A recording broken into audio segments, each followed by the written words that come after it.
عراق کا شہر بابل، جو دنیا کے قدیم ترین شہروں میں سے ایک ہے، بیبیلون کے مہلک باغات کی وجہ سے بھی مشہور ہے اور چاہے بابل کی وجہ سے بھی عبرت کا نشان مانا جاتا ہے۔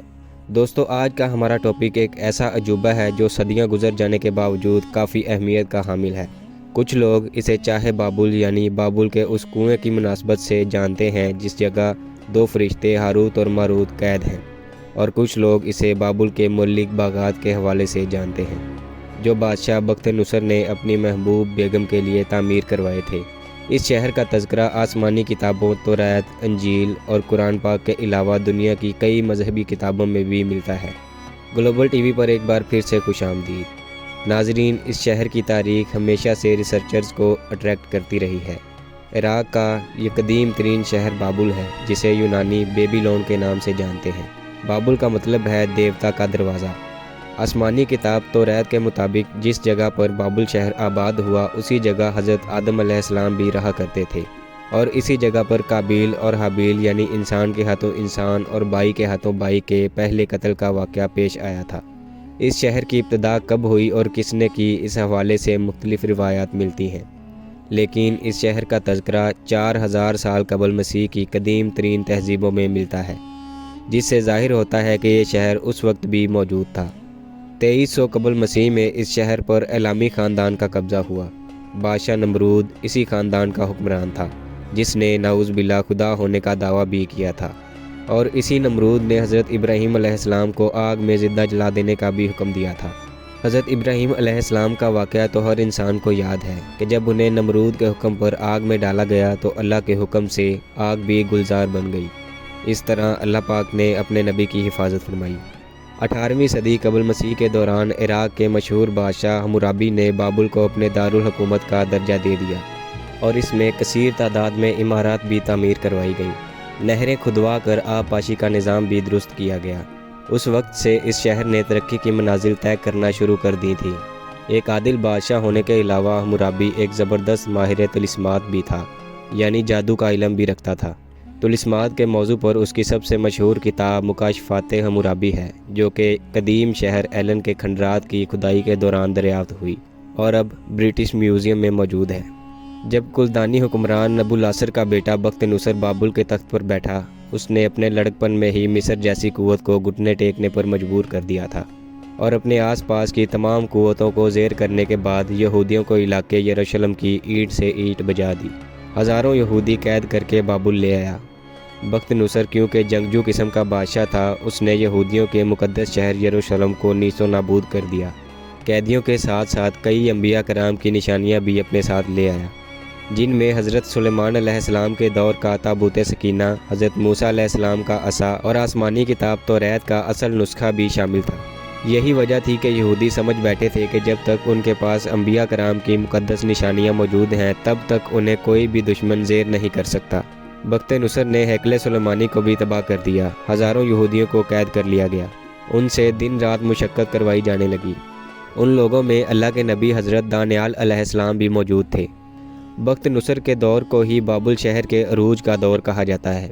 اس نے سلطنت کی زیادہ تر دولت بابل کی تزئین و آرائش اور دفاع پر خرچ کی۔ بخت نصر کی تعمیرات میں سب سے اہم مقام بابل کے مہلک باغات کو حاصل ہے، جنہیں بیبیلون کے مہلک باغات کے نام سے بھی شہرت ملی۔ یہ باغات اپنے وقت کے عجائبات میں شمار کیے جاتے تھے۔ بخت نصر نے یہ باغات اپنی حسین و جمیل ملکہ ایمیتھیس کا دل لبانے کے لیے تعمیر کروائے تھے۔ یہ دنیا کا وہ واحد عجوبہ ہے جس کا اصل مقام ابھی تک معلوم نہیں ہو سکا۔ اس دور میں بابل علم و ادب اور تہذیب و تمدن کا سب سے بڑا مرکز بن چکا تھا۔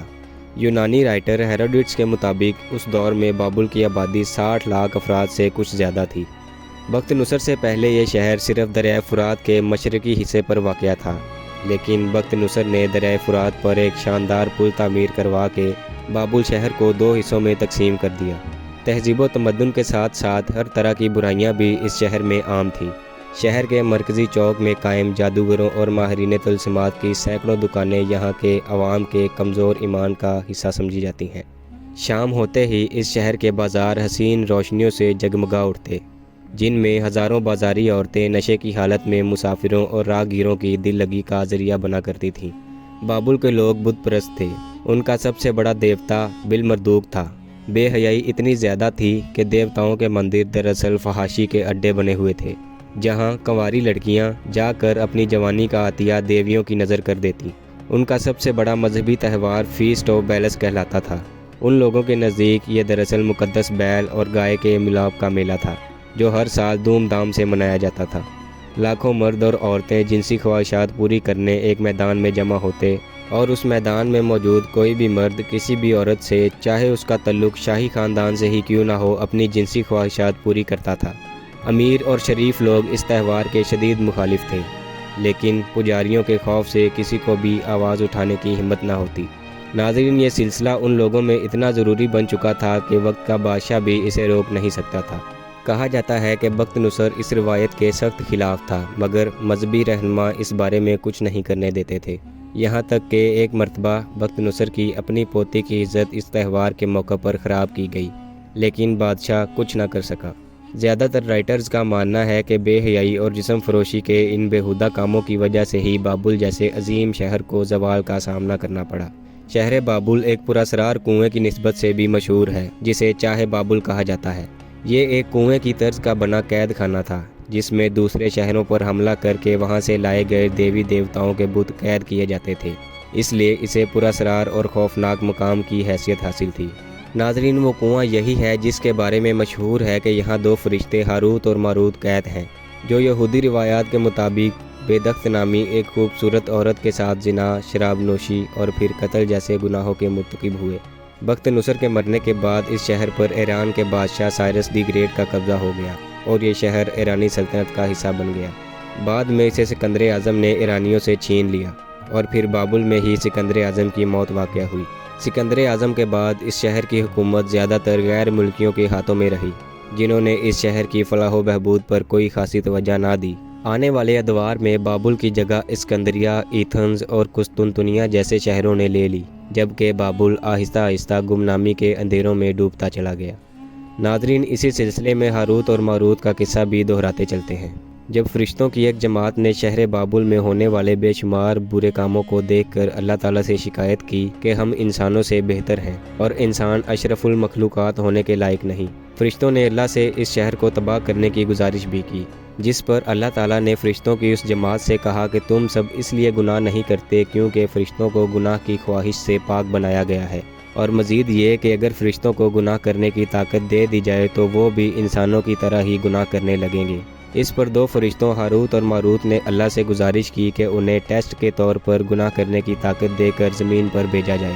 جب اللہ پاک نے ہاروت اور ماروت کو گناہ کرنے کی طاقت دے کر زمین پر بھیجا تو ان دونوں نے ایک خوبصورت عورت کی محبت میں آ کر لوگوں کو جادو ٹونا سکھانا شروع کر دیا، اور اپنی نفسانی خواہشات کو پورا کرنے کے لیے شراب نوشی اور زنا بھی کرنے لگے، اور جب اس سب سے جی نہ بھرا تو انسانوں کو قتل بھی کرنے لگے، جس پر اللہ نے سزا کے طور پر ہاروت اور ماروت کو شہر بابل میں موجود چاہے بابل میں الٹا لٹکا دیا، اور قیامت تک ان کی سزا جاری رہے گی۔ انہی سب بے حیائی کے کاموں کی وجہ سے اللہ پاک نے بابل کو بھی تباہ کر دیا۔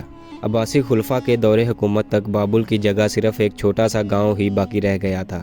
موجودہ دور میں بغداد شہر سے صرف 65 کلومیٹر کے فاصلے پر بابل شہر کے عظیم الشان کھنڈرات موجود ہیں۔ عیسائی روایات کے مطابق شہر بابل قیامت سے پہلے ایک مرتبہ پھر آباد ہوگا، اور یہاں انسانیت اور شیطانیت کی بڑی بڑی جنگیں لڑی جائیں گی۔ ناظرین، یہ تمام باتیں صرف روایات ہیں، جن میں سے زیادہ تر کا آج تک کوئی واضح ثبوت نہیں مل سکا۔ اس بارے میں آپ کا کیا خیال ہے، مجھے کمنٹ سیکشن میں ضرور بتائیے گا۔ ناظرین، امید ہے گلوبل ٹی وی کی یہ ویڈیو بھی آپ کو بہت پسند آئی ہوگی۔ بھرپور لائک اور شیئر کریں، شکریہ۔ ملتے ہیں اگلی ویڈیو میں۔